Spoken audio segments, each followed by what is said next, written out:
ഈശോയിൽ ഏറ്റവും പ്രിയപ്പെട്ടവരെ, ദൈവവചനം ശ്രദ്ധയോടെ കേൾക്കുവാൻ പ്രാർത്ഥിച്ചൊരുങ്ങിയിരിക്കുന്ന ഓരോ കുടുംബങ്ങളെയും ഓരോ വ്യക്തികളെയും നിങ്ങളുടെ പ്രാർത്ഥനാ നിയോഗങ്ങളെയും ആവശ്യങ്ങളെയും എല്ലാം ഏറെ പ്രതീക്ഷയോടെ ദൈവത്തിൻ്റെ കരങ്ങളിലേക്ക് സമർപ്പിച്ചുകൊണ്ട് ഒരേ ഒരു നിമിഷം പ്രാർത്ഥിക്കുകയാണ്, പ്രാർത്ഥിച്ചു തുടങ്ങുകയാണ്.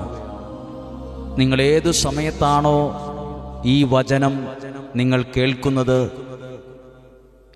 ആ സമയം മുതൽ ഈ വചനം നിങ്ങളുടെ അകത്തൊരു ബോധ്യമായാൽ, ഈ വചനം നിങ്ങളുടെ അകത്തൊരു ബോധ്യമായി വളരാൻ തുടങ്ങിയാൽ, തീർച്ചയായും നിശ്ചയമായും ഇത് നിങ്ങളുടെ ജീവിതത്തിന് ഒരനുഗ്രഹത്തിന് കാരണമായി തീർന്നിരിക്കും. ആമേൻ.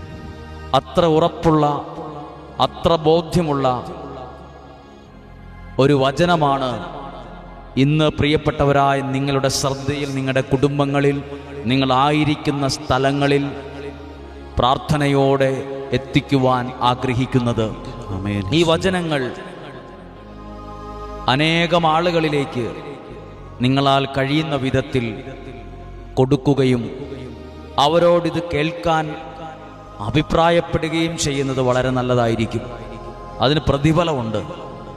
യേശു പറഞ്ഞു, എൻ്റെ നാമത്തിൽ ഒരു ഗ്ലാസ് പച്ചവെള്ളം നിങ്ങൾ കൊടുത്താൽ അതിന് പ്രതിഫലമുണ്ടെന്ന്. ഒരു ഗ്ലാസ് വെള്ളത്തിന് പോലും സ്വർഗം പ്രതിഫലം നൽകുന്നുണ്ടെങ്കിൽ, ഒരാളുടെ ജീവിതത്തെ അനുഗ്രഹിക്കാൻ കാരണമായി ഈ വചനം ഞാൻ വഴി, എന്നിലൂടെ അത് 100 പേരിലേക്ക്, 1000 പേരിലേക്ക്, 10 പേരിലേക്ക്, 2 പേരിലേക്കൊക്കെ കൊടുത്താൽ എന്തുമാത്രം പ്രതിഫലമായിരിക്കും സ്വർഗത്തിലെ ദൈവം നൽകുക. അങ്ങനെയെങ്കിൽ ഈ കേൾക്കുന്ന വചനങ്ങൾ നിങ്ങൾക്ക് വേണ്ടി മാത്രമല്ല, നിങ്ങളുടെ കുടുംബത്തിലുള്ള പ്രിയപ്പെട്ടവർക്ക്, വിദൂരത്തായിരിക്കുന്ന മക്കൾക്ക്, അയൽവാസികൾക്ക്, എത്രയോ ബന്ധങ്ങൾ, എത്രയോ കോണ്ടാക്റ്റുകൾ, എത്രയോ പരിചയക്കാർ, എത്രയോ സുഹൃത്ത് വലയത്തിലുള്ളവർ നിങ്ങളുടെ പരിചയത്തിലുണ്ട്. അവരും ഈ വചനം കേൾക്കുവാൻ, ഈ ഒരു ആത്മീയ ബോധ്യം അവരുടെ അകത്തു വളരുവാൻ പരിശുദ്ധാത്മാവ് സഹായിക്കട്ടെ എന്നൊരു നിമിഷം പ്രാർത്ഥിക്കുകയാണ്. കാരണം ഈ വചനങ്ങൾ ശരിയായ വിധത്തിൽ നിങ്ങൾ മനസ്സിലാക്കിയാൽ നിങ്ങൾ ജീവിതം മാറിയിരിക്കും, നിങ്ങളുടെ അന്തരീക്ഷം മാറിയിരിക്കും, ദൈവം നിങ്ങളെ അനുഗ്രഹിക്കാൻ തുടങ്ങിയിരിക്കും. കാരണം ഒരാളുടെ ജീവിതത്തിൽ അത്ഭുതങ്ങളും അടയാളങ്ങളും അഭിഷേകവും സമൃദ്ധിയായ നന്മയും സൗഖ്യവും വിടുതലും അനുഭവിക്കണമെങ്കിൽ ആദ്യം അറിയേണ്ട ചിലതുണ്ട്, ആദ്യം മനസ്സിലാക്കേണ്ട ചിലതുണ്ട്, ആദ്യം ബോധ്യപ്പെടേണ്ട ചിലതുണ്ട്. എന്നാലേ ഈ നന്മകൾ നമുക്ക് അനുഭവിക്കാൻ കഴിയുകയുള്ളൂ. അങ്ങനെയെങ്കിൽ ആദ്യം അറിയേണ്ടത് ആദ്യം അറിഞ്ഞാൽ നമുക്കും വലിയ നന്മയിലേക്ക് നമ്മുടെ ജീവിതത്തെ കൊണ്ടുപോകാൻ സാധിച്ചിരിക്കും. Hallelujah, hallelujah. നമ്മളൊരു നിമിഷം പ്രാർത്ഥിക്കുകയാണ്. ഇത് മനസ്സിലാക്കണം, ഇതറിയണം, ഇത് ബോധ്യപ്പെടണമെന്ന് നിങ്ങൾക്ക് വേണ്ടിയും എല്ലാവർക്കും വേണ്ടിയും ഈ സമയം പ്രാർത്ഥിക്കുന്നു. പ്രിയപ്പെട്ടവരെ, വിശുദ്ധ ഗ്രന്ഥത്തിൽ ഒരു ഭാഗമാണ് സങ്കീർത്തന പുസ്തകം. സങ്കീർത്തന പുസ്തകം 34-ാമത്തെ അധ്യായം 12-ാമത്തെ വാക്യം. സങ്കീർത്തനം 34:12.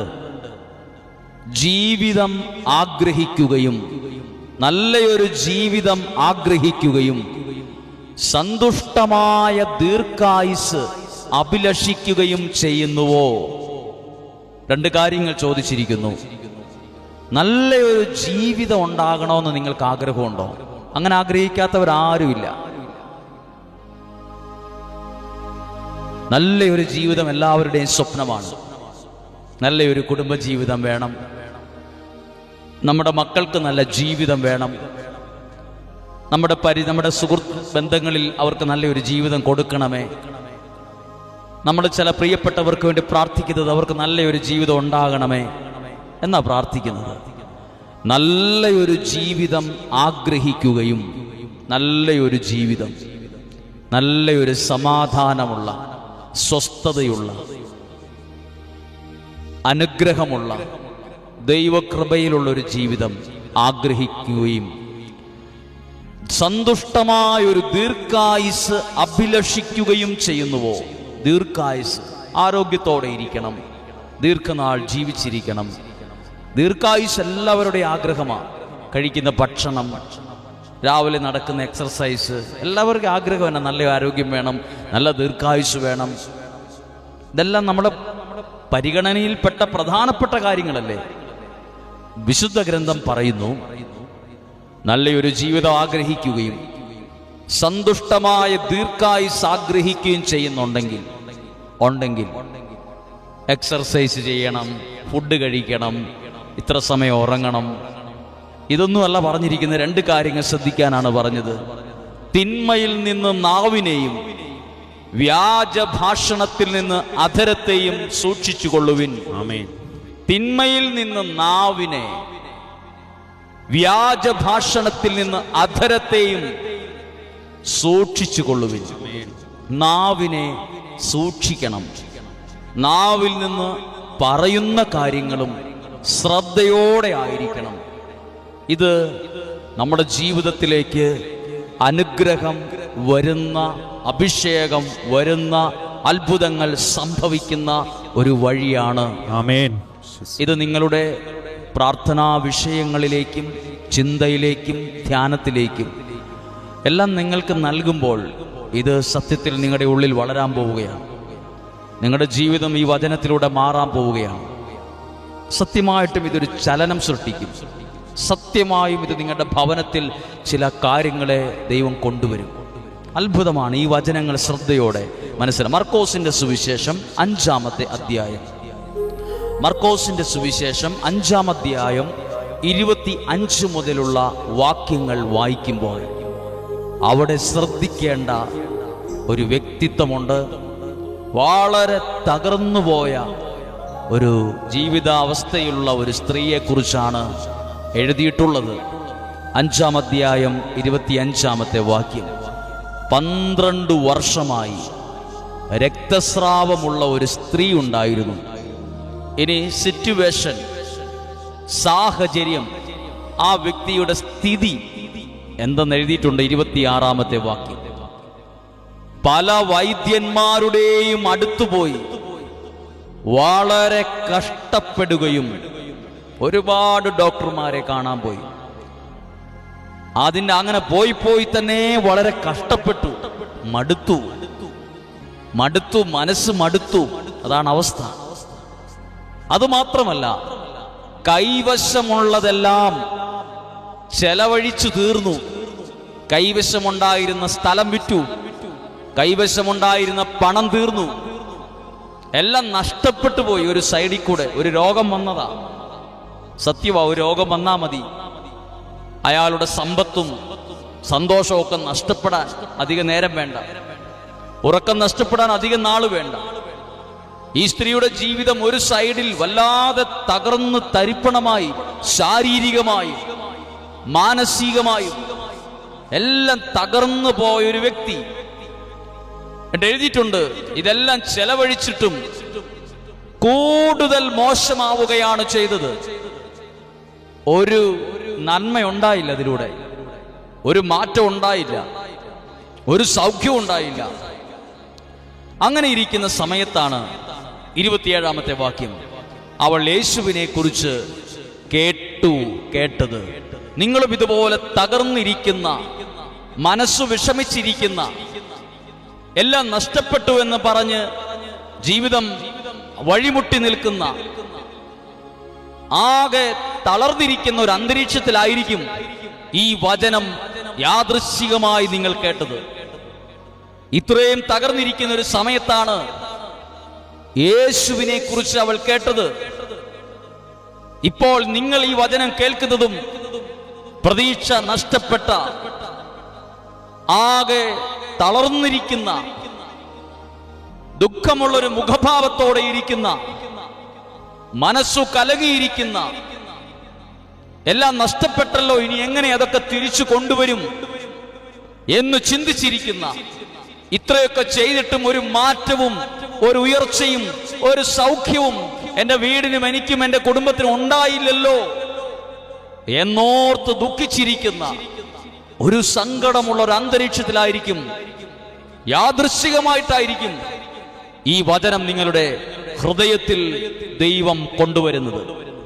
യേശുവിനെ കുറിച്ച് കേട്ടു. അപ്പോൾ അവൾ ചെയ്തൊരു കാര്യം, ജനക്കൂട്ടത്തിന്റെ ഇടയിലൂടെ അവൾ ചെന്ന്, ഇങ്ങനെ എഴുതിയിരിക്കുന്നു 27-ാമത്തെ വാക്യം, 28-ാമത്തെ വാക്യം, അവന്റെ വസ്ത്രത്തിൽ ഒന്ന് തൊട്ടാൽ മാത്രം മതി, ഞാൻ, ഈ രോഗമുള്ള ഞാൻ, ഈ സമ്പത്ത് മുഴുവൻ നഷ്ടപ്പെട്ടതിന്റെ വേദനയുള്ള ഈ ഞാൻ, എന്റെ ജീവിതത്തിൽ എനിക്ക് വേദന മാത്രമേ ഉള്ളൂ, നഷ്ടം മാത്രമേ ഉണ്ടായിട്ടുള്ളൂ, ഞാൻ മനസ്സുകൊണ്ട് മടുത്തു എന്ന് ചിന്തിച്ചിരുന്ന ഈ ഞാൻ ഇങ്ങനെ വിചാരിക്കുന്നു, ആ വസ്ത്രത്തിലൊന്ന് തൊട്ടാൽ മതി, ഞാൻ സൗഖ്യം പ്രാപിക്കും എന്ന് അവൾ വിചാരിച്ചിരുന്നു. ആമേൻ. ഹല്ലേലൂയ, ഹല്ലേലൂയ, ഹല്ലേലൂയ. ഇത്രയൊക്കെ നഷ്ടമുണ്ടായിട്ടും, ഇത്രയൊക്കെ പരാജയമാണെന്ന് തോന്നിയിട്ടും, ഇത്രയൊക്കെ ശരീരം മുഴുവൻ രോഗത്തിന്റെയും വിഷമത്തിന്റെയും ഭാരം ചുമന്നുകൊണ്ടിരിക്കുമ്പോഴും യേശുവിനെ കുറിച്ചുള്ള അവളുടെ ബോധ്യ വിശ്വാസം എഴുതിയിട്ടുണ്ട്. ഇനിയൊന്നും ശരിയാകില്ല, എൻ്റെ ജീവിതം ഇവിടെ അവസാനിക്കും, എല്ലാം നഷ്ടപ്പെട്ടു, പണം നഷ്ടപ്പെട്ടു, ആരോഗ്യം നഷ്ടപ്പെട്ടു, എനിക്ക് ദീർഘനാൾ ഇനി ആയുസ്സൊന്നുമില്ല, ഇതൊന്നുമല്ല വിചാരിച്ചത്. ഇതൊന്നും അവൾ വിചാരിച്ചില്ല. അവൾ വിചാരിച്ചത് എഴുതിയിരിക്കുന്നു, ആ വസ്ത്രത്തിലൊന്ന് തൊട്ടാൽ മതി, യേശു ക്രിസ്തു ധരിച്ചിരിക്കുന്ന വസ്ത്രത്തിലൊന്ന് തൊട്ടാൽ മതി, ഈ ഞാൻ സൗഖ്യം പ്രാപിക്കുമെന്ന് അവൾ വിചാരിച്ചിരുന്നു. ഹല്ലേലൂയ. ഇതായിരിക്കട്ടെ, ഇതാണ് വിശ്വാസം, ഇതാണ് അവൾ പറഞ്ഞത്. പ്രിയപ്പെട്ടവരെ, നമ്മൾ പറയുന്നത് എന്താണ്? ഇതേ അവസ്ഥയിൽ ഒരു വ്യക്തി പറഞ്ഞത്, ഞാൻ രക്ഷപ്പെടും, ഞാൻ സൗഖ്യം പ്രാപിക്കും, ഞാൻ എഴുന്നേൽക്കും, എൻ്റെ നഷ്ടങ്ങളൊക്കെ മാറും, എൻ്റെ പ്രതിസന്ധികൾ മാറും, എൻ്റെ രോഗങ്ങൾ സൗഖ്യമാകും. വിശ്വാസമാ പറഞ്ഞത്. ആമേൻ. നമ്മൾ പറയുന്നത്, പ്രതിസന്ധിയിൽ നമ്മൾ പറയുന്നത്, വേദനയിൽ നമ്മൾ പറയുന്നത്, നഷ്ടത്തിൽ നമ്മൾ പറയുന്നത്, പ്രതികൂലത്തിൽ നമ്മൾ പറയുന്നത്, ചില ഒറ്റപ്പെടലിൽ നമ്മൾ പറയുന്നത്, ശരിയാകില്ല, ഇനി ശരിയാകുമെന്നറിയില്ല, പ്രാർത്ഥിച്ചിട്ടൊന്നും കാര്യമില്ല, ദൈവത്തെ ആരാധിച്ചിട്ട് കാര്യമില്ല, ഇനി ഞാൻ എന്തിനു പ്രാർത്ഥിക്കണം, പ്രാർത്ഥിച്ചിട്ടും ഇങ്ങനെയൊക്കെ അല്ലേ ഉണ്ടായത്. അങ്ങനെയാ നമ്മൾ പറയുന്നത്. നമ്മൾ നിരാശയുടെ വാക്കാ പറയുന്നത്. പ്രിയപ്പെട്ടവരെ, എന്താണോ വിശ്വാസത്തിൽ പറയുന്നത് അത് ജീവിതത്തിൽ വന്നു ചേർന്നിരിക്കും. ആമേൻ. എന്താണോ വിശ്വാസത്തിൽ പറയുന്നത്, എന്താണോ യേശുവിന്റെ നാമത്തിൽ പറയുന്നത് അത് ജീവിതത്തിൽ സംഭവിച്ചിരിക്കും. ഹല്ലേലൂയ. എന്റെ ജീവിതം ശരിയാകത്തില്ല, എന്റെ ഭാവി പോയി, എന്റെ ആരോഗ്യം പോയി, എൻ്റെ ജീവിതം ഇങ്ങനെയൊക്കെ തീരത്തേ ഉള്ളൂ, എനിക്കിങ്ങനെയൊക്കെയുള്ളൊരു ഒരു രീതി എൻ്റേതാകുള്ളൂ, എനിക്കൊരു വീടുണ്ടാകത്തില്ല, എനിക്കൊരു ജോലി കിട്ടത്തില്ല, ഞാനിതിലൊന്നും പാസ്സാകാൻ പോകുന്നില്ല, ഇങ്ങനെയൊക്കെയാണോ പറയുന്നത്? അങ്ങനെയൊക്കെ ആയിരിക്കും നടക്കുക. എന്നാൽ ഇങ്ങനെയാണോ പറയുന്നത്? ഒരു സൈഡിൽ നഷ്ടമുണ്ട്, ഒരു സൈഡിൽ രോഗമുണ്ട്, ഒരു സൈഡിൽ നിരാശയുണ്ട്, ഒരു സൈഡിൽ ഒത്തിരി വിഷമങ്ങളുള്ള സാഹചര്യങ്ങളും അന്തരീക്ഷങ്ങളും ഉണ്ട്, ഒരുപാട് വെല്ലുവിളികളുണ്ട്, ഒരുപാട് ഒറ്റപ്പെടലുകളുണ്ട്, ഒരു സാധ്യതയും മുന്നോട്ട് നോക്കുമ്പോൾ ഇല്ല എങ്കിലും വിശ്വാസത്തിൽ പറയുക, ആ വസ്ത്രത്തിൽ തൊട്ടാൽ ഞാൻ സൗഖ്യം പ്രാപിക്കുമെന്ന് വിശ്വാസത്തിൽ പറഞ്ഞതുപോലെ ഇപ്പോൾ നിങ്ങൾ ആയിരിക്കുന്ന നിങ്ങളുടെ കുടുംബങ്ങളിലിരുന്ന്, നിങ്ങളുടെ ജീവിതത്തിന്റെ സാഹചര്യത്തിൽ ഇരുന്ന്, ഒരു നിമിഷമായി ഇരിക്കുന്ന സ്ഥലത്ത്, ആ യാത്രക്കിടയിൽ, ആ നടക്കുന്നതിനിടയിൽ, ആ ജോലി ചെയ്യുന്നതിനിടയിൽ നിങ്ങൾ വിശ്വാസത്തിൽ പറയുക, എന്റെ ദൈവം എന്നെ സഹായിക്കും, ഞാൻ അനുഗ്രഹിക്കപ്പെടും, എന്റെ ഈ പ്രതിസന്ധികൾ മാറും, ഞാൻ ദൈവത്തിന്റെ സൗഖ്യം അനുഭവിക്കും, ഞാൻ ദൈവം തരുന്ന വിജയം അനുഭവിക്കും, ഞാൻ ദൈവം തരുന്ന വിടുതൽ അനുഭവിക്കും, എന്റെ ജീവിതം ഉയർത്തെഴുന്നേൽക്കും, എനിക്കൊരു നല്ല ഭാവിയുണ്ട്, എനിക്കൊരു നല്ല ജീവിതം ദൈവം തരും, ഈ പരീക്ഷയിൽ ഞാൻ പാസ്സാകും, എനിക്ക് നല്ല വീട് വരും, എനിക്ക് ദീർഘായുസ് തരും, എനിക്ക് ആരോഗ്യം തരും. വിശ്വാസത്തിൽ പറ, വിശ്വാസത്തിൽ പറയുക. അകത്തു വച്ചാ പോരാ, ഞാൻ സൗഖ്യം പ്രാപിക്കുമെന്ന് അവൾ വിചാരിച്ചു. ആ വിശ്വാസത്തിലാ ചെയ്തത്, ആ വിശ്വാസത്തിലാ പോയി തൊട്ടത്. അപ്പോൾ യേശു പറഞ്ഞൊരു വാക്കുണ്ട്. യേശു അവളോട് പറഞ്ഞു, 34-ാമത്തെ വാക്യം, മകളെ, നിന്റെ വിശ്വാസം. എന്താ വിശ്വാസം? ഞാൻ രക്ഷപ്പെടും, ഞാൻ സൗഖ്യം പ്രാപിക്കും, ഞാൻ ആ വസ്ത്രത്തിൽ തൊട്ടാൽ മതി, ഞാൻ അനുഗ്രഹിക്കപ്പെടും. ആ വിശ്വാസം അവളെ രക്ഷിച്ചു. ആ വിശ്വാസം അവളെ രക്ഷിച്ചു. ആ വിശ്വാസം അവളെ വിടുവിച്ചു. ആ വിശ്വാസം അവളെ എഴുന്നേൽപ്പിച്ചു. ആ വിശ്വാസം അവളുടെ ജീവിതത്തിൽ പുതിയൊരു അധ്യായം തുന്നിച്ചേർത്തു. ആ വിശ്വാസം അവളുടെ ജീവിതത്തിൽ പ്രതീക്ഷ കൊണ്ടുവന്നു. അത്ഭുതങ്ങളെ സംഭവിച്ച സമയമാണ് വിശ്വസിച്ച ആ സമയം. എന്താ നിങ്ങൾ വിശ്വസിക്കുന്നത്? സാമ്പത്തിക നഷ്ടത്തിലുള്ളവർ ചിന്തിക്കുന്നു, ഇനി എനിക്കൊരു സാമ്പത്തികമായി കരകയറാൻ പറ്റില്ല. ഇതാ പറഞ്ഞുകൊണ്ടിരിക്കുന്നത്. അങ്ങനെയുള്ളവർക്ക് കരകയറാൻ പറ്റത്തില്ല. ഓ, ഞാൻ രക്ഷപ്പെടുമെന്ന് തോന്നുന്നില്ല, രക്ഷപ്പെടില്ല. എനിക്കൊരു നല്ല ജീവിതം ഉണ്ടാകും തോന്നുന്നില്ല, ഇങ്ങനെയൊക്കെയല്ല എനിക്ക് സംഭവിച്ചത്. അങ്ങനെയാണോ ചിന്തിക്കുന്നത്? ഉണ്ടാവില്ല.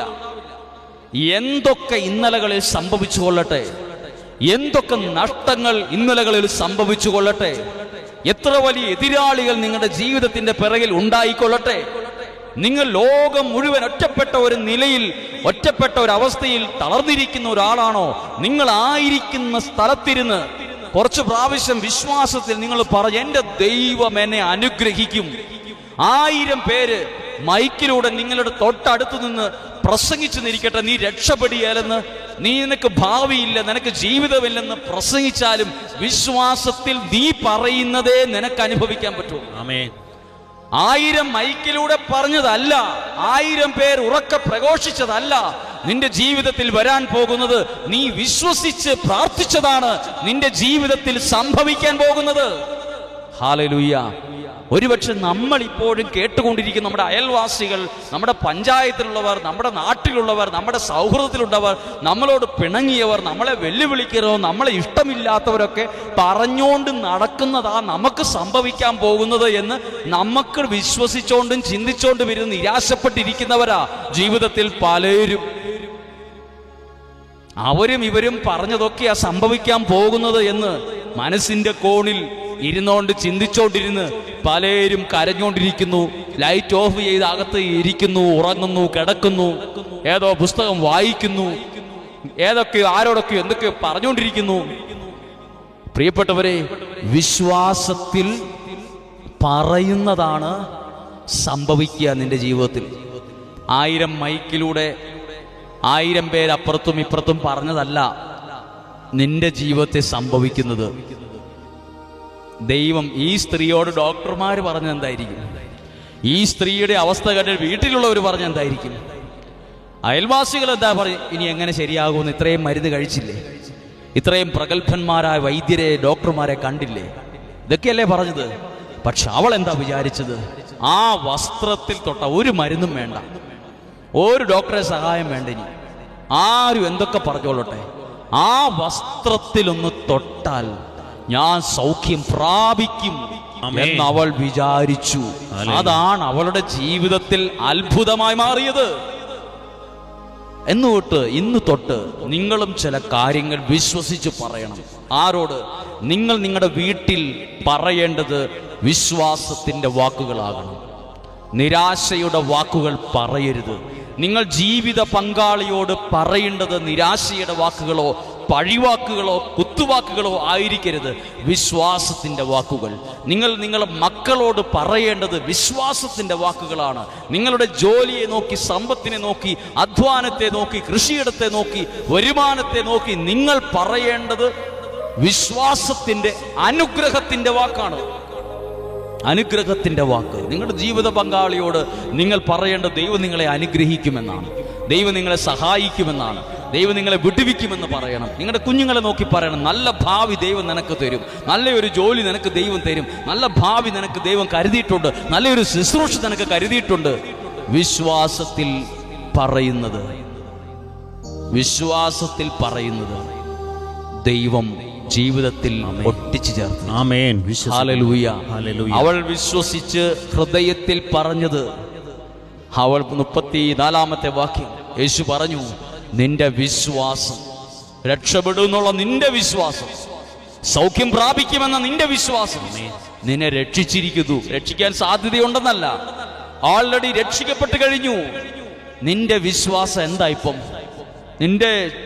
നിന്നോട് ചോദിക്കുന്ന ഒരു ചോദ്യമോ? നിന്റെ വിശ്വാസം എന്നാ? ശരിയാകുകയില്ലെന്നാണോ? എന്നാ അങ്ങനെ തന്നെ പോവുള്ളൂ. ഒന്നും ശരിയാകാൻ പോകുന്നില്ല, അതാണോ വിശ്വസിക്കുന്നത്? ശരിയാകാൻ പോകുന്നില്ല.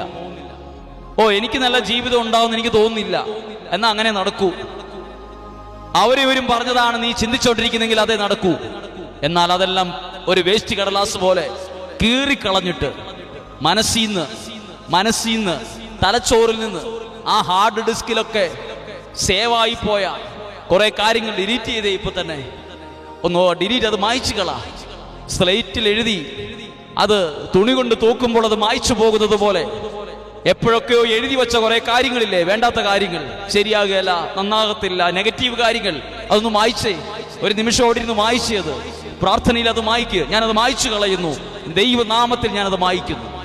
ദൈവനാമത്തിൽ ഞാനത് മായ്ക്കുന്നു. നിനക്കൊരു സൗഖ്യം ഉണ്ടാകുന്ന സമയമാണ്. എന്നിട്ട് ആ മായ്ച്ച സ്ഥലത്ത് എഴുത്, എന്നെ എൻ്റെ ദൈവം സൗഖ്യമാക്കുന്നെഴുത്, എൻ്റെ ദൈവം എന്നെ വിടുവിക്കുന്നെഴുത്, എൻ്റെ ദൈവം എന്നെ അനുഗ്രഹിച്ചുയർത്തുന്നെഴുത്, എന്റെ ദൈവം എനിക്കൊരു ജീവിതം തരുമെന്നെഴുത്, എന്റെ ദൈവം എനിക്കൊരു വിജയം തരുമെന്നെഴുത്, എനിക്ക് നല്ല വീട് തരും, ജീവിതം തരും, ആയുസ് തരും, ആരോഗ്യം തരും, മക്കളെ തരും. എഴുത്. ആ ഹൃദയമാകുന്ന സ്ലേറ്റിൽ എഴുത്. ഇപ്പോൾ തന്നെ എഴുത്, എപ്പോഴേലുമല്ല, ഈ പ്രാർത്ഥിക്കുന്ന സമയത്ത് എഴുത്. അത് അതുപോലെ സംഭവിക്കും. അതുപോലെ സംഭവിക്കും. വിശ്വസിക്കുന്നു. നിന്റെ വിശ്വാസം നിന്നെ രക്ഷിക്കും. ദൈവത്തിലുള്ള നിന്റെ വിശ്വാസം അത് രക്ഷിക്കാൻ സാധ്യതയുണ്ടെന്നല്ല, അത് രക്ഷിച്ചിരിക്കുന്നു എന്നാണ്. അതുകൊണ്ട് വളരെ പ്രധാനപ്പെട്ട ഒരു കാര്യമാണ് ഈ വാക്ക്. അതുകൊണ്ടാണ് വിശുദ്ധ ഗ്രന്ഥത്തിൽ ജെറമിയ പ്രവാചകന്റെ പുസ്തകം 15-ാം അധ്യായം 19-ാമത്തെ വാക്യം എഴുതിയിരിക്കുന്നത്, വില കെട്ടവ പറയാതെ സത്വചനങ്ങൾ മാത്രം സംസാരിച്ചാൽ നീ എൻ്റെ നാവ് പോലെയാകും. ആമേൻ. നിന്റെ നാവ് പൊന്നാകുന്നു. നമ്മൾ ചിലപ്പോൾ സൗഹൃദ സംഭാഷണത്തിൽ അല്ലെങ്കിൽ ചില ആൾക്കാരോടൊക്കെ സംസാരിക്കുമ്പോൾ നമ്മൾ എന്തേലും ഒരു കാര്യം പറയുമ്പോൾ നിന്റെ നാവ് പൊന്നാകട്ടെ എന്ന് പറയില്ലേ? നിന്റെ നാവ് പൊന്നാകും എന്നല്ല അതിന്റെ അക്ഷരപ്രതി അർത്ഥമല്ലത്. അതുപോലെ സംഭവിക്കുന്ന നാവ് ചിലപ്പോൾ പൊന്നാകും. സത്വചനങ്ങൾ പറയണം. എന്താണ് സത്വചനങ്ങൾ? വിലകെട്ടവാന്ന് പറഞ്ഞാൽ എന്താ? വിലകെട്ടവാന്ന് പറഞ്ഞാൽ മുമ്പേ പറഞ്ഞ കാര്യങ്ങളാണ്. ശരിയാവില്ല, ഭാവി പോയി, ജീവിതം പോയി, ഇനിയെല്ലാം അങ്ങനെയൊക്കെ തന്നെയാ, ജീവിച്ചങ്ങ് തീർക്കാം, ഇങ്ങനെയുള്ള നെഗറ്റീവ് കാര്യങ്ങളില്ലേ? ഹൃദയമാകുന്ന ആ ഒരു സൈറ്റിൽ എഴുതി വെച്ച കുറെ നെഗറ്റീവ് കാര്യങ്ങളില്ലേ? തലങ്ങും വിലങ്ങും അത് എപ്പോഴെങ്കിലും ഒക്കെ നാവിലൂടെ പുറത്തെടുത്ത് വിടുന്ന കുറെ വാക്കുകളില്ലേ? അത് കളഞ്ഞിട്ട്, അതാണ് ഈ വിലകെട്ടവ. എന്നിട്ട് എന്തു പറയണം? സത്വചനങ്ങൾ പറയണം. എന്താ സത്വചനങ്ങൾ? ദൈവം അനുഗ്രഹിക്കും, സൗഖ്യം തരും, ദൈവം നിന്നെ വിടുവിക്കും, ദൈവം നിന്നെ അനുഗ്രഹിക്കും, ദൈവം നിന്നെ ഉയർത്തും, നല്ല വീട് ദൈവം നിനക്ക് തരും, നല്ല വാഹനം ദൈവം നിനക്ക് തരും, നല്ല ജോലി നിനക്ക് ദൈവം തരും, നിന്റെ വിവാഹം നടക്കും, നിനക്ക് ദൈവം കുഞ്ഞുങ്ങളെ തരും, ആ കുഞ്ഞുങ്ങളുടെ പ്രശ്നങ്ങളൊക്കെ മാറും, നീ അനുഗ്രഹിക്കപ്പെടും, നീ ഐശ്വര്യത്തിൽ കഴിയും. ഇതാണ് സത്വചനങ്ങൾ. ഇത് ദൈവത്തിന്റെ വാക്കുകളാണ്, പ്രതീക്ഷയുടെ വാക്കുകളാണ്. അത് പറഞ്ഞാൽ നീ എൻ്റെ നാവ് പോലെയാവും. എന്താ ദൈവത്തിന്റെ നാവിന്റെ പ്രത്യേകത? ആദിയിൽ ദൈവം ഉൽപ്പത്തി പുസ്തകത്തിന്റെ 1-ാം അധ്യായത്തിൽ എഴുതിയിട്ടുണ്ട്, വെളിച്ചം ഉണ്ടാകട്ടെ എന്ന് പറഞ്ഞു. അന്നേരെ അതുണ്ടായി. അത് നാവ് പൊന്നായ പോലെ അതുണ്ടായി. കരയും കടലും തമ്മിൽ വേർതിരിക്കട്ടെ എന്ന് പറഞ്ഞു. കരയൊരു സൈഡിലും കടലും രണ്ടായി മാറി. എല്ലാം ദൈവം വാക്കിലൂടെയാണ് സൃഷ്ടിച്ചത്.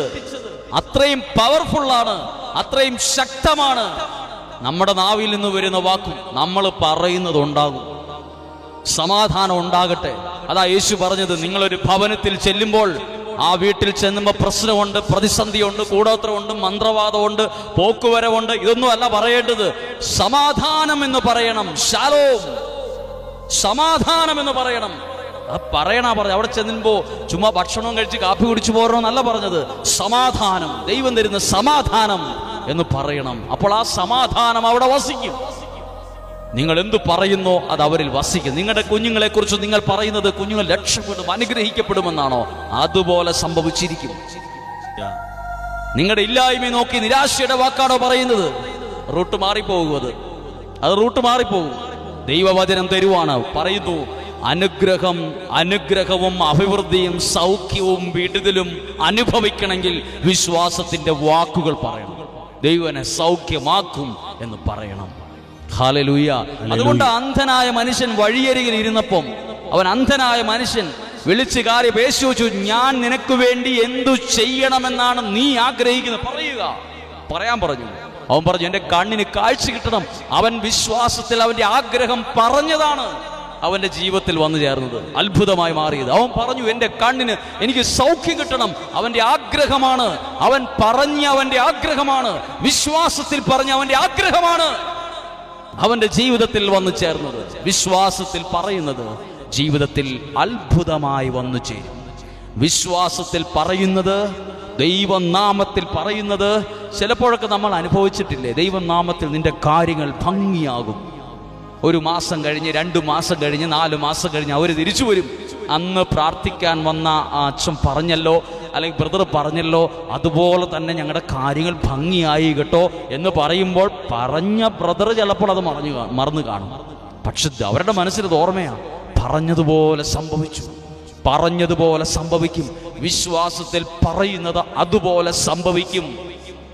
വിശ്വാസത്തിൽ എല്ലാ ദിവസവും ആണ്ടിലൊരിക്കൽ പറയേണ്ട കാര്യമല്ല.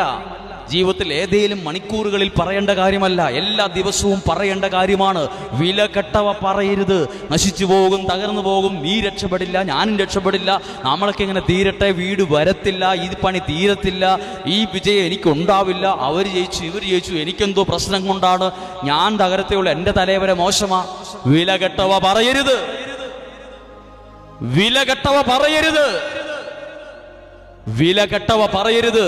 ഒരു കണക്കെടുത്ത് നോക്കിക്കേ. വില കെട്ടതാണോ, വിലയുള്ള സദ്വചനങ്ങളാണോ ജീവിതത്തിൽ കൂടുതൽ പറയുന്നത്? നിരാശയുടെ വിലകെട്ടവയാണ് കൂടുതൽ പറഞ്ഞിട്ടുള്ളത്. നിങ്ങളുടെ ജീവിത പങ്കാളിയോട് സദ്വചനങ്ങളാണോ, വിലയുള്ള വചനങ്ങളാണോ കൂടുതൽ പറഞ്ഞത്? സദ്വചനങ്ങളാണോ, വിലകെട്ടവയാണോ പറഞ്ഞിട്ടുള്ളത്? വിലകെട്ടവയാ പറഞ്ഞിട്ടുള്ളത്. മക്കളോട് കൂടുതൽ പറഞ്ഞിട്ടുള്ളത് എന്താണ്? നിങ്ങളുടെ ഭവനത്തിൽ കൂടുതൽ പറഞ്ഞിട്ടുള്ള വാക്കുകൾ ഏതാണ്? സദ്വചനങ്ങളാണോ, അല്ല വില കെട്ടവയാണ് പറഞ്ഞിട്ടുള്ളത്? അതുകൊണ്ടാണ് വീട്ടിനകത്തൊരു സന്തോഷമില്ല, വീടിനകത്തൊരു സമാധാനം ഇല്ല. എന്തിനും ഏതിനും വഴക്ക്, എപ്പോഴും പ്രശ്നങ്ങൾ. സമാധാനത്തോടെ ഇരുന്നൊരു ഭക്ഷണം പോലും കഴിച്ചിട്ടില്ല. വിലകെട്ടവ പറയുന്നത് നിർത്തിയിട്ട് ദൈവം അനുഗ്രഹിക്കും, ഈ വീടിനെ അനുഗ്രഹിക്കും എന്ന് നിങ്ങൾ സദ്വചനങ്ങൾ പറഞ്ഞേ, നിങ്ങളുടെ നാവ് പൊന്നാവും. നിന്റെ നാവ് ദൈവത്തിന്റെ നാവ് പോലെയായി മാറും. പറഞ്ഞത് അതുപോലെ സംഭവിക്കും. അതൊരിക്കൽ പറഞ്ഞാൽ പോരാ, വിശ്വാസത്തിൽ അത് പറയണം. അതുകൊണ്ടാ പറഞ്ഞത്, ഒത്തിരി പേരുടെ ജീവിതം ഇരുട്ടിലാണ്, ഒത്തിരി പേരുടെ ജീവിതത്തിൽ ഉയർച്ചയില്ല, ഒത്തിരി പേരുടെ ജീവിതത്തിൽ അഭിവൃദ്ധിയില്ല, ഒത്തിരി പേരുടെ കുടുംബങ്ങളിൽ സമാധാനമില്ല, ഒത്തിരി പേരുടെ ജീവിതത്തിൽ വളർച്ചയും ഉയർച്ചയുമില്ല. വിശ്വാസത്തിൽ പറയാത്തതിന്റെ കാരണമുണ്ട് അതിന്റെ പിറകിൽ. വിശ്വാസത്തിൽ പറയാൻ പറ്റുമോ? ദൈവം എന്നെ അനുഗ്രഹിക്കും, ദൈവം എന്നെ വിടുവിക്കും, ദൈവം എന്നെ രക്ഷപ്പെടുത്തും, എൻ്റെ കുഞ്ഞുങ്ങൾക്ക് നല്ല ഭാവി തരും എന്നും വിശ്വാസത്തിലൊന്ന് പറഞ്ഞ് ഇതൊരു പ്രാർത്ഥനയാണ്. വിശ്വാസത്തിൽ പറയുന്നത് ജീവിതത്തിൽ വരും. അതാണ് ഒരു കാര്യം കൂടി പറഞ്ഞ് അവസാനിപ്പിക്കുകയാണ്. അത് 1 സാമുവേലിന്റെ പുസ്തകം 17-ാം അധ്യായമാണ്. 1 സാമുവേലിന്റെ പുസ്തകം 17-ാം അധ്യായത്തിൽ വളരെ വ്യക്തമായി എഴുതിയിട്ടുള്ള 17-ാം അധ്യായത്തിൽ ഒരു ഭാഗമാണ് ദാവീദും ഗോലിയാത്തും. വളരെ ചിന്തിക്കേണ്ട ഒരു ഭാഗമാണ്. 1500 പ്രാവശ്യമെങ്കിലും ചിന്തിച്ച് കാണും. ഇത് പ്രത്യേകിച്ച് പ്രസംഗിക്കേണ്ട ഒരു കാര്യമില്ല, ഇതൊക്കെ ഞങ്ങൾക്ക് അറിയാം എന്നൊക്കെ ചിന്തിച്ചാലും അധികം ആൾക്കാർ പ്രസംഗിക്കാത്തൊരു വാക്കതിനകത്തുണ്ട്, അധികം ആൾക്കാർ ചിന്തിക്കാത്തൊരു ഭാഗം അതിനകത്തുണ്ട്. ദാവീദിന് ഗോലിയാത്തിനെ കണ്ട് ഒത്ത ഒരു മനുഷ്യൻ, മല്ലനായൊരു മനുഷ്യൻ, വീരനായൊരു പോരാളി, ആവശ്യത്തിലധികം സപ്പോർട്ട് പുറകിൽ, ആവശ്യത്തിലധികം സപ്പോർട്ട്, രാജ്യത്തിന്റെ പിന്തുണ മുഴുവൻ പുറകിലുള്ള ഒരു മല്ലനായ മനുഷ്യനാണ് ഗോലിയാത്ത്. അവന്റെ മുമ്പിൽ ഒരു വലിയ സൈന്യം വരെ ചെന്നിട്ട് പേടിച്ച് കൂടാരെങ്കിലും ഒളിച്ചിരിക്കുകയാണ്. അവന്റെ സപ്പോർട്ടും അവന്റെ ആയുധവും അവന്റെ മെയ്വഴക്കവും ശരീരത്തിന്റെയും ആ കയ്യിലുള്ള ആയുധത്തിന്റെയും പവറിന്റെ മുമ്പിൽ ഒരു പറ്റം ആളുകൾ തോറ്റ് കൂടാരങ്ങളിൽ ഇരിക്കുമ്പോൾ ദാവീദ് ചോദിച്ചു, ജീവിക്കുന്ന ദൈവത്തെ വെല്ലുവിളിക്കുന്ന ഈ നീചനാരാണ്? അവന്റെ വിഷമം ഈ ജനങ്ങൾ കൂടാരങ്ങളിൽ ഇരിക്കുന്നതിലല്ല, ഈ ദൈവത്തിന്റെ നാമത്തെ നിന്ദിക്കുന്നത് എന്തിന് എന്നവൻ ചോദിച്ചു. ദൈവനാമത്തിൽ അവൻ ഇറങ്ങിത്തിരിച്ചു. രാജാവ് പറഞ്ഞു, ദാവീദ് ഗോലിയാത്തിനോട് യുദ്ധം ചെയ്യാൻ തയ്യാറാണെന്ന്. ദാവീദ് പോയപ്പോൾ, ദാവീദ് ഗോലിയാത്തിന്റെ അടുത്തേക്ക് ചെല്ലുമ്പോൾ, ഗോലിയാത്തിന്റെ അടുത്ത് ചെന്ന പലരുടെയും മുട്ടുകാല് വിറയ്ക്കുകയും കോൺഫിഡൻസ് പോവുകയും ജീവിതത്തിൽ തളരുകയും പേടിച്ച് പുറകോട്ടോടുകയും ചെയ്തിട്ടുണ്ട്. എന്നാൽ ദാവീദ് വളരെ മെല്ലിച്ചൊരു സാധാരണ മനുഷ്യൻ, വലിയ വലിയ പട്ടാളത്തിന്റെ ഫോർമേഷൻ ഒന്നും കിട്ടാത്തവൻ. ഫോർമേഷൻ കിട്ടിയവരൊക്കെ കൂടാരങ്ങളിൽ ഇരിക്കുന്നു. കയ്യിൽ തോട്ടിൽ നിന്ന് പെറുക്കിയെടുത്തിയ കുറച്ച് കല്ലുകൾ, അതുപയോഗിക്കാനുള്ള ചെറിയൊരു ആയുധം, അതൊന്നും ഗോലിയാത്തിന്റെ കയ്യിലിരിക്കുന്ന ആയുധവുമായി കമ്പയർ ചെയ്യാൻ, താരതമ്യം ചെയ്യാൻ പോലും ഇല്ല.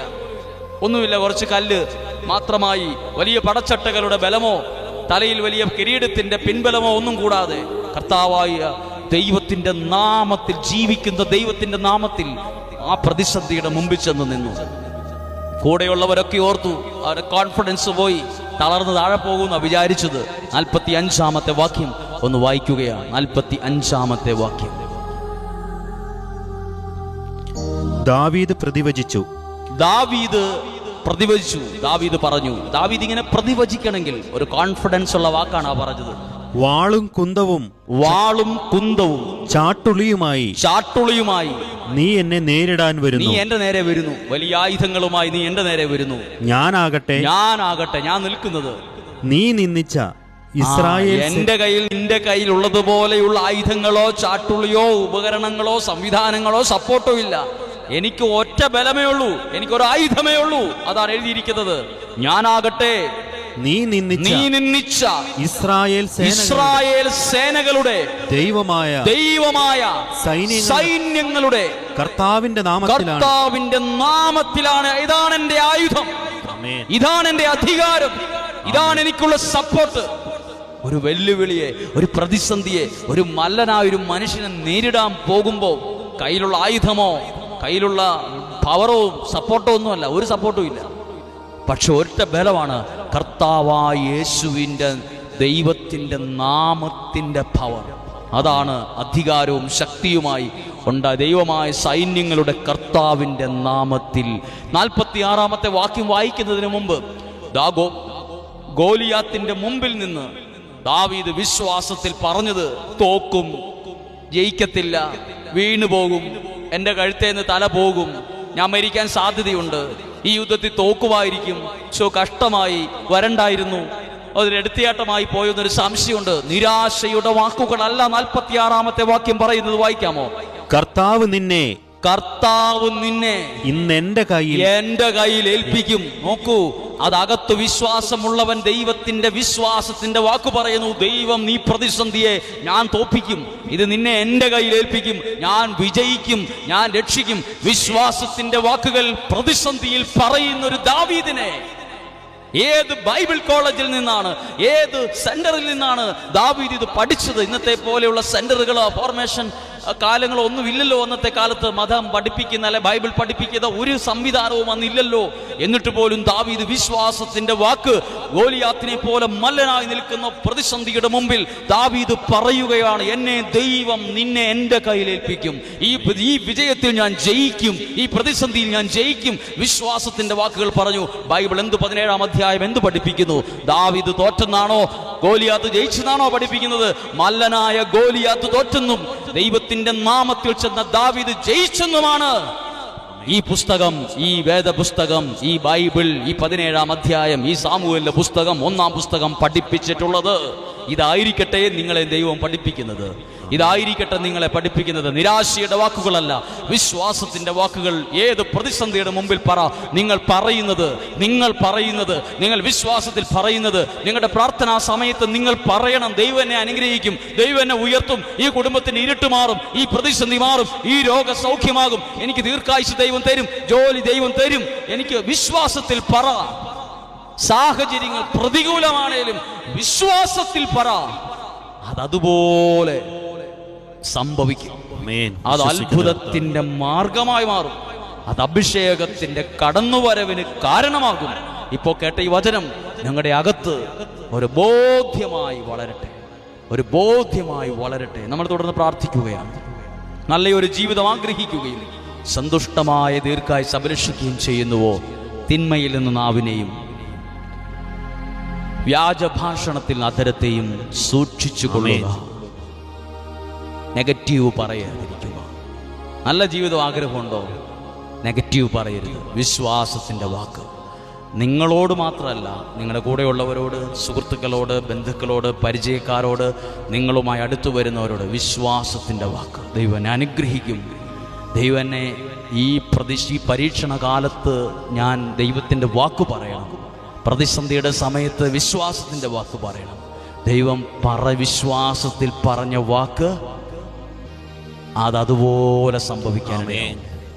ഒരു നിമിഷം ഒന്ന് കണ്ണുകളെ അടച്ച് നിങ്ങളുടെ തരം നിങ്ങളുടെ നെഞ്ചിലോ ശിരസിലോ വച്ചിട്ട് പറ, ദൈവം എന്നെ അനുഗ്രഹിക്കും, എൻ്റെ ജീവിതം അനുഗ്രഹമായി മാറും, എന്നെ ദൈവം ഏറ്റെടുക്കും, എൻ്റെ രോഗസൗഖ്യമാകും, എന്നെ ദൈവം വഴി നടത്തും, എന്നെ ദൈവം ഉയർത്തും, എനിക്ക് നന്മ വരും, എനിക്ക് ഉയർച്ച തരും. അത് വിശ്വാസത്തിൽ. ആ സ്ത്രീ പറഞ്ഞു, പണം പോയി, ആരോഗ്യം പോയി, വീട് വിറ്റു, പറമ്പ് വിറ്റു എന്നല്ല പറഞ്ഞത്. ആ വസ്ത്രത്തിൻ്റെ വിളമ്പിലൊന്ന് തൊട്ടാൽ മതി, ഞാൻ സൗഖ്യം പ്രാപിക്കും, ഞാൻ സൗഖ്യം പ്രാപിക്കുമെന്ന് ആരോ ഉപദേശിച്ചു വിട്ടതല്ല, അവളുടെ അകത്തെ വിശ്വാസം അത് പറയിപ്പിച്ചു. അതുപോലെ സംഭവിച്ചു. വിശ്വാസത്തിൽ പറയുന്നത് ജീവിതത്തിൻ്റെ അത്ഭുതമായി മാറും. വിശ്വാസത്തിൽ പറയുന്നത് ജീവിതത്തിൻ്റെ അത്ഭുതമായി. വിശ്വസിക്കുന്നു. നിങ്ങളെ ഇതിലൂടെ ഈ വചനം നിങ്ങളെ പഠിപ്പിച്ച് വളർത്തട്ടെ, ബോധ്യമായി വളരട്ടെ. ദൈവം നിങ്ങളെ സഹായിക്കട്ടെ, ദൈവം നിങ്ങളെ സൂക്ഷിക്കട്ടെ. പ്രാർത്ഥിക്കുന്നു. ആമേൻ.